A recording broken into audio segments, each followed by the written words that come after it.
haven't gone through the program, I realized that the Governors Forum has done a fantastic job in scheduling everything that will be covered, because they're the fundamentals of what an incoming or a current governor needs to know in order to be effective in their job.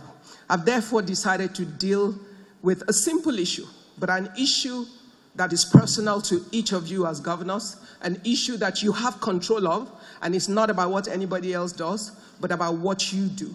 And in doing that, I have chosen to ask a few questions. And I start with a question of you saying to yourself, who am I?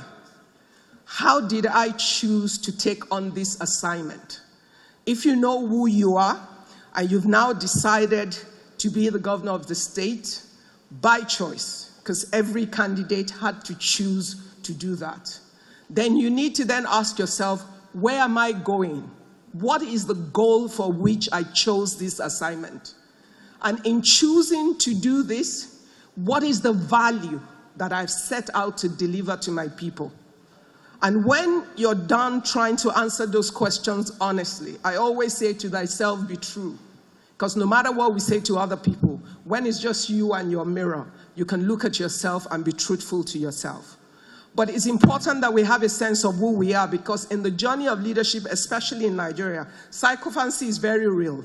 The pressure and of your society, of people around you, can change the fundamentals of who you are if you do not continue to remind yourself of who you are or why you took the job in the first place. And soon enough, you become something else other than who you were when you got started. So it's important for you to actually write it down, stick it up around yourself, and remind yourself often, this is who I am. This is why I took this job. And there are people whose lives depend on me. Because at the end of the day, it doesn't matter what help anybody gives us. The federal government can have the most plans, the best, the greatest plans in the world. But the guys who touch my life and the life of every Nigerian every day are the governors of our states. I'm an Ibadan girl. That means my Oyo state governors are sitting there. I'm married to an Ondo man. My Ondo governor is sitting there. But the most important governor to me in this room is the governor of Lagos State. Why? I live in Lagos. All my businesses are in Lagos. My life is affected every minute and every second by what he does or what he does not do. And in reality, when we talk about the equity of trust, you can only get that trust from a people who trust what you do by how you affect and impact their lives every day. So what I am doing on behalf of my fellow citizens is that I'm pleading to say, now you have the power. Elections are over. Now you're in office, and you have the power of the state. You have the resources of the state. And get more, if you gain the trust of the people, they will pay more taxes. When you gain the trust of the people by performance and the things that you do, ultimately, you will benefit from it. Because when you see a great man do great things that affect your lives every day, when he becomes 70 or 80 or 90, he's done with the office. The position is over. He's no longer there. When you see him on the street, you will stop by to greet him. You will honor him. You will respect him. So my question to you is, how do you want your days to end? Because you're not at the end of your days, but if you have a vision of how you want it to end, you can walk back from where you are now to how you want it to be and structure the actions that you take daily in your state. Think of every action and how it will affect the lives of those people that don't necessarily have a voice. They have a vote, but they don't necessarily have a voice. And when you see children that are hungry, if they are from your state, you have failed them in some way. Yet, you have the machinery and the capacity to help them. When you see people die from simple medical situations that they need not to, it means that as a state we have failed. But we have the capacity to help and to make things different. Now, you're not going to be able to solve all the problems. That's important. But the integrity of the heart of the leaders and your commitment to truly change the lives of your people is what will bring for you all the help that you need. Because when a man sets out to do the right thing and he shows good faith, every kind of help will come from everywhere.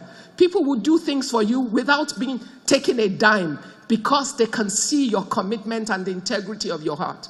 And therefore, for a nation to truly be great, the integrity of every man that is sitting at this table as a governor or a governor-elect is critical to our nation building. You need to own your own vision for your life. You need to decide what you want your legacy to be. And you have the opportunity from this moment to build that legacy by the things you do every day. There will be people that will seek to derail you. But by being confident of who you are and making the decision that I will live true to how I was brought up, to my values, to what is right for my country, to what is right for my people, that I want to be able to walk freely amongst my people, even when I'm done and I'm old and tired. When you think with that determination, your actions will change things for people. You might not do everything. You will not do everything. Just choose roads, choose education, choose health. Make your contract clear with your state. Let them know how resources cannot cover all of this. These are the only things I will do in the next 4 years, and deliver on those things. Once you're clear and your people understand, they will stand by you and defend you in the day of trouble. And at the end of the day, you will get much more than any money that anybody can pay you. Let me just share a few little things as I finish. Something that Gandhi said, but that has impacted me very much. In this position, it's generally assumed there's opportunity for wealth. But if you want to build our nation and do it right and use the office that you have and use it right, you will be guided by not building wealth without work. You will get what you deserve as your pay for the office, but you will get much more than that from your citizens because you have done them right. Don't seek for pleasure without a conscience. Because in seeking pleasure without conscience, there will be traps set for you every day around you that will derail you from your goal. Which is why it's important that you know who you are, why you're there, why you set out to do this, and you must stick to that which is right to do. Don't seek for knowledge without character. A man that does not have character does not deserve to be leading any part of our value chain of leadership in this country.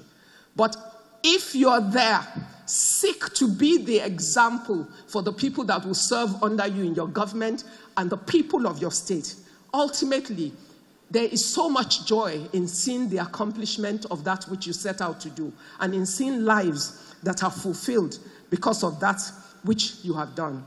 Don't seek for commerce without morality. In building the economy of your state, make sure that you can ensure that there's transparency and things work and there's accountability so people can see what you do every day. And even when mischief makers appear to try to turn that which you've done upside down, there would be ordinary citizens that will rise up to defend you based on how they have interacted with you and seen that which you have done. And as I finish, please don't seek for politics without principle. You know, people ask us every day, why aren't you in this party and all of that party or the other? Why aren't you joining in politics? Let's be honest. We do not have politics of ideology in our country so far. We have politics of people. And if you want the right people to gather and give us the critical mass that we need to build our nation, you are the next generation of leaders that can ensure that we begin to set the template and the agenda for a great nation to be great. It hurts me. It breaks my heart every time you're talking to people outside of this country and they open their mouth and talk about this nation that you know that within it is everything that it needs. We have all the human minds that we need to build a great nation. God has worked abundantly with resources. Some of your states are richer than others, but guess what? It's not even so much about how rich you are. It's how well you apply the resources that you have sincerely to the needs of your people. Even as you do that, ordinary citizens will help you to think through. You don't have all the answers, but you have humans around you that can support you. And they don't have to come from your state. We all need Nigeria to work. It doesn't matter what state. For me to drive from Lagos to Ondo, I'm going to come across how many states. So I need every part of Nigeria to work. To fly to Abuja today, assuming I was driving, imagine how many states of Nigeria I will pass through to get here. Every state counts to every Nigerian. And it doesn't matter where we come from. If you need help, look for the Nigerian that can help you. We all want this country to work, and we're very hopeful that because you have this position and you have this power, and people have trusted you with it, that you will use it effectively to build a nation, the portion of it that is assigned to you, and that you will work collectively for the unity of this nation. Because a nation that is divided against itself, it can never stand. But in the place of unity, I'm a Christian. The Bible says God has commanded his blessings, which means every time we combine our knowledge, our wisdom, and all our resources together, we can build a great nation that the world will be afraid of. I want my nation to work. I want to be able to tell my children, this is why I'm saying to you, you must live in Nigeria and nowhere else. And I ask for your help, that as you do what you have sworn to do or you will swear to do as you take office, that the Lord will help you to do it right, but that ultimately we will build a nation that we can all be proud of. Thank you.